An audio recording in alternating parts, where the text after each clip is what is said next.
Hello, my friends.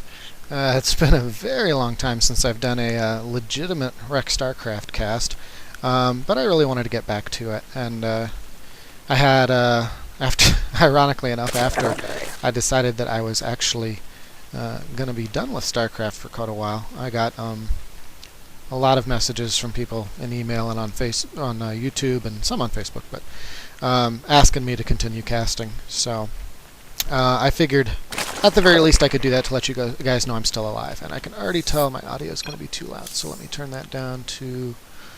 Oh, it's been so long since I've done this. Let's call it 35%. See how that works. Okay. Since obviously there's not too much going on this early, I might as well kind of go over, the capacity I'm playing StarCraft in these days, which is simply just having fun with it. A few games a week. Unless I stream. I did stream earlier today, and I played 7 or 8 games total, I guess. And that was by far the most I've played since going on hiatus. I am not offering coaching for the time being, because obviously it would be unfair to market a product that I can't back up. So, that makes me sad, but I will return to it someday. It's just, I have higher priorities right now. I have, bigger things to do with my time. So, onto this game. Why I'm casting it is actually because a style of play that I used to be such a huge fan of is something that even just before I quit, I was finding to be viable again. And maybe it always was viable, but I was approaching it the wrong way. I was kind of pigeonholing myself into it every game rather than going into it reactively, things like that. So what this game's going to show, and anyone who remembers me from my game replays days before I even cast will remember this. This is going to show Mass Queen into Queen Hydra into Broodlords. Kind of the modernized version of it. And so I thought it was a really fun way to return to casting because, this was kind of this is where Husky found me and that sort of thing, because back when I was first doing it, Spanishiwa hadn't even come around to popularize it. So I thought it would make a fun cast, especially because, ironically enough, now that I've stopped playing, I've found that my play is, at least on a conceptual level, much cleaner. And so I'm really happy to... When I saw this replay, I was real happy with it, and I knew I had to cast it. But at the same time, I'll, as always, point out my mistakes, because there's a lot of execution issues with this game, in part because I'm rusty, obviously. For example, we can already see my Overlord pattern is non-existent. I don't have a lot of familiarity with this map, so we look over and we see Overlord, not passing around the side of the map like he should be. Oh, and I should do my introductions. Where's my manners? So obviously the blue Zerg is me, Rekatan, and we'll go ahead and say there it is, informal. And then the red Protoss is OpTiKRiddles in the lower right corner. He's a mid to high master Protoss player. Keeps the times I've played against him, he's always been at least in the top 1,000 in North America.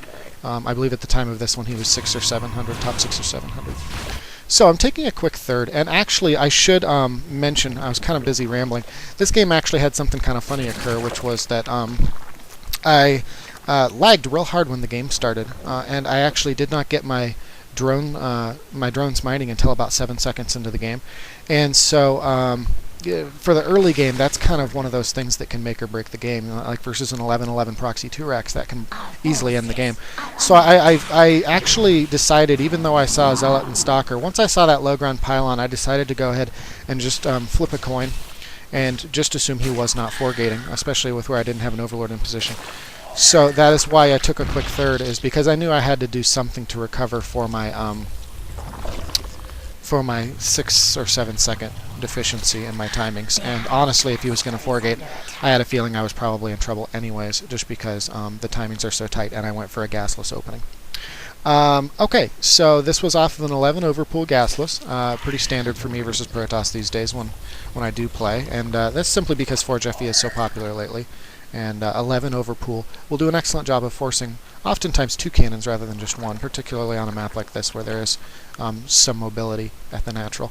And so it works out into a very quick third, and I'll go ahead and put up the... Oh, people like the production tab more than the income tab, so I'll leave that up. So people will oftentimes perceive a threat that's not there when they see 11 over pool, when in fact it's a macro build. This allows you to go into something very comfortable. At this point, I would say the biggest critique I can give myself is all I've seen so far is a pylon. And the fact that no aggression has arrived yet is a pretty sure tell that he has expanded. But nevertheless, it's, obviously good to get visual confirmation on that. And by this point, whether I have metabolic boost or not, I really needed to have gotten a Zergling in through the back. I mean, we look down here, and it's, the natural is made to be scoutable. It's not really the kind of thing where you have only one choke and they can just, block it off with a couple zealots and keep you from seeing any buildings. It's very, very easy. So, nevertheless, here I am droning up. The spores are going up just as a precautionary measure, just because I know how often once a Protoss player realizes you're quick third, they're going to want to go either DTs or Stargate play. And I'm pretty sure he had an inclination, even though he didn't actually see it. We can cheat a little and go over to his vision. He didn't actually see it. But given that he hasn't seen any aggression from me, and he saw a late metabolic boost when he applied Stalker Zealot pressure, I'm pretty sure he had an idea.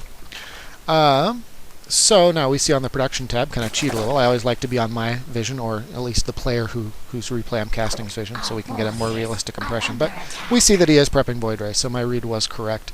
And I'm getting out some extra queens already, and this is kind of about the point where I start to realize that I may want to go into Mass Queen, just because I haven't seen any pressure yet. I check the front of his base, and I don't really see anything too terribly startling. It's not like I see 2 forges with chrono boost or a ton of stalkers indicating a blink timing.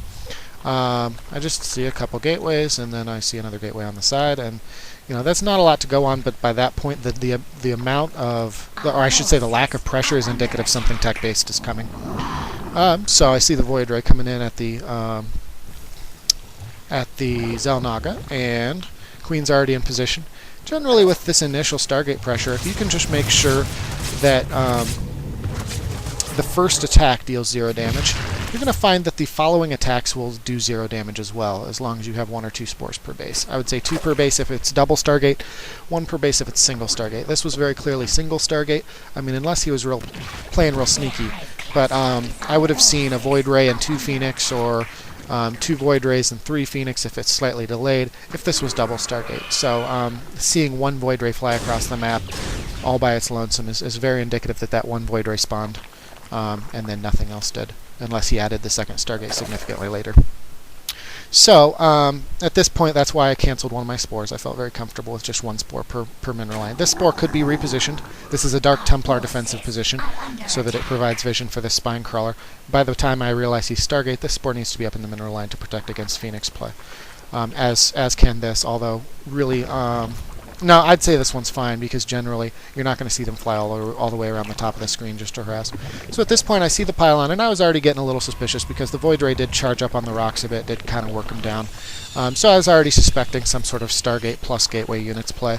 And this is a very, very comfortable spot to be in if you've already committed to Queens. Queens are extremely good at defending against Stargate or Gateway-based units, particularly if you get the spines up in time. I don't...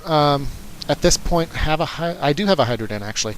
I think I just made the Roaches simply because I was more comfortable mixing them in with the Queens than the Hydras at this time, since they do fill out your supply count a lot quicker. And the Hydras are more necessary when you already have a healthy buffer, and my Queen count just is not high enough to really justify going into Hydras yet. The Hydras are more something that you want when you're going to have a nice front line to soak up any potential Colossus fire, and at this point I wasn't sure if he had already made the Colossus transition yet. Now, why am I talking as if the Colossus transition is guaranteed? Because I would say, statistically speaking, you're looking at probably, I'd say probably a 75 to 90%, somewhere in there, chance of some sort of Colossus transition after you've seen Stargate play. There will occasionally be the, Archon and Templar transition. I have once in a while even seen an Immortal transition, but generally speaking, it's going to always be Colossus. Immortals are going to be discouraged if you've made any Hydras, which obviously is going to encourage Colossus. And Archons will be discouraged as well if you've made any Hydras, but obviously Hydra will not. So at this point, I'm already preemptively making corruptors. And I will point out that one mistake I made here is I overmade them. You do want to preemptively make the corruptors when you're going for a queen hydra composition, because you're preparing for their next logical transition. And that's all well and good, but with complete blindness as I have, I mean, I've seen a rough idea. I saw a lot of sentries, so High Templar was looking less likely, but it's not like I've gotten an Overseer into his base, which is just such a huge mistake on my part. So to make anything more than 6 corruptors, I would say, is a mistake, and I think I end up going up to about 12. So just bear in mind that that needs to be something that's done based on a count of their Colossus, or at the very least a count of their Robos. So obviously if you see 2 Robos, then go hog wild on the corruptors. Beyond that, notice I'm playing very passive. I'm trying to get a little bit of map control, but really the only thing that's aggressive about this style of play for anyone who's new to it is the creep spread. You want the creep spread to be constant. You want it to be more consistent than your injections. And I guess on the note of injections, I should also mention, notice where my queens are. They are not actually injecting my hatcheries. My resources stay reasonable, and yet at the same time, I haven't dropped an injection in, I'd say, probably 2 or 3 minutes, maybe even later. The reason for this is because I want to make sure that I'm building up energy for transfusion. Generally speaking, you do not ever want to engage if you're going mass queen without the majority of your queens full on energy. So what I like to do is give myself a window when I'm building up queens that I'm comfortable not injecting. And any spare minerals you're going to have can be dumped into spine crawlers and more queens. With the natural production of your larvae, and also with aggressive expansion, you will keep your resources relatively low. Now notice they're starting to float up here. This is because I'm at this point waiting for the... Well, I'm not actually. This is just plain bad here. Eventually this gets spent on the Broodlord transition, but I thought I was actually a lot closer to having that finished than I was. The hive should be... Actually, I just looked at it. Yeah, the hive is done. But generally, yeah, you shouldn't have much problem keeping your resources low, even without injecting, as long as you're aggressively expanding and continuing to pump out queens. And I believe actually the biggest issue here is I discontinued queen production. And actually, that is something I can mention, is this game actually goes a little bit lighter on queens than I would prefer. Generally, you're going to want your queen count to be no less than 12 to 16 by the final confrontation if you're both at 200 supply. And I don't believe I go much higher than 10 or so. In fact, this might be all the queens I make. So that's a big issue that I can correct in future games, but obviously I was extremely rusty this game, so I can give myself a little bit of leeway. It's really just the concept that I'm enjoying casting about. Now this Baneling Nest, it's there strictly because I want to make sure I have myself prepared in the event that he has a High Templar transition made, because that is the best possible hard counter to anything Queen Hydra based. Between Feedback and Storm, they're going to do very well until your Broodlords are out. So here's the massive Broodlord morph, and this is kind of the scary part in this composition. If they do hit during the morph, you're going to need, as you see here, a whole lot of spine crawlers to buffer until those Broodlords can finish morphing. Between transfuse, between the tankiness of queens, that will buy you your time. But do not get aggressive until those Broodlords are finished. So at this point I'm relatively supply capped. And notice I have one thing I guess I should pause to mention. I was talking about aggressive expansion timing and aggressive creep spread. What this build relies on is putting your opponent in an attack me or else situation. So we look at the creep spread, we look at my scouting, and we notice that I know beyond a shadow of a doubt that up until just now he cannot have possibly taken a 4th. And beyond that, his 4th cannot be the gold. So what this is going to tell a Protoss player once he realizes the situation he's in is, okay, my Zerg opponent is 1 base up on me. That's already not where a Protoss likes to be. They like to be on equal base count. So my Zerg opponent is 1 base up on me, and that 1 base up is a gold. This is the point where your Protoss player is going to say, okay, the second I'm maxed, I need to push out. There is no room for me to play it passive, cross-tech over into something else, anything like that. And you really want to make sure that's the case. You want to make sure they feel obligated to move on to your creep spread, simply because obviously this is a very immobile composition. So we'll go ahead and just watch how the final battle plays out. A few little skirmishes, but for the most part, this is kind of what it all culminates to with this composition. Notice the Broodlords open first, then the Queens. Heavy transfusions on the Queens as I'm able, but primarily I want to keep the Broodlords alive. Then the Roaches and Hydras can start splashing in, but that's only after the Broodlords have established a healthy broodling count to try and keep the Colossus occupied. Now, I want to just pay attention here to the supply. So, this was what was once called a Protoss Death Ball. It's not quite as scary these days. This was 200 supply versus 196 supply.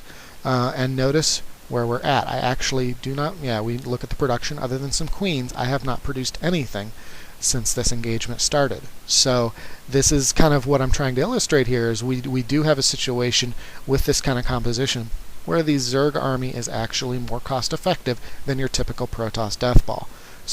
Particularly if it's Colossus based or Void Ray based, because the Queen Hydra counters the Void Rays, whereas the Broodlord Queen counters the Colossus. So that's really the beauty of it, and this was not top-notch execution. Obviously, this was a game that I just randomly decided to play. I hadn't played in 5 or 6 days, and so I did my best to point out the areas that can be improved upon if you emulate this style. But the most important thing really is just how this engagement plays out, and also just the passive nature while aggressively taking expansions and creep spread kind of comes together. So I hope everyone enjoyed this. I am going to continue playing, and I will continue trying to pursue this style of play when I see the opportunity. But the days of me forcing it every single game like I used to are definitely over. I'll go ahead and play that a little bit more. There we go, the game's over. But I will definitely reactively go this, especially if I see a Stargate opener. I feel it's a very safe response to a Stargate opener, since it hard counters their most logical transition, as I mentioned, the Colossus. So that is about it. Thanks a bunch for watching, guys.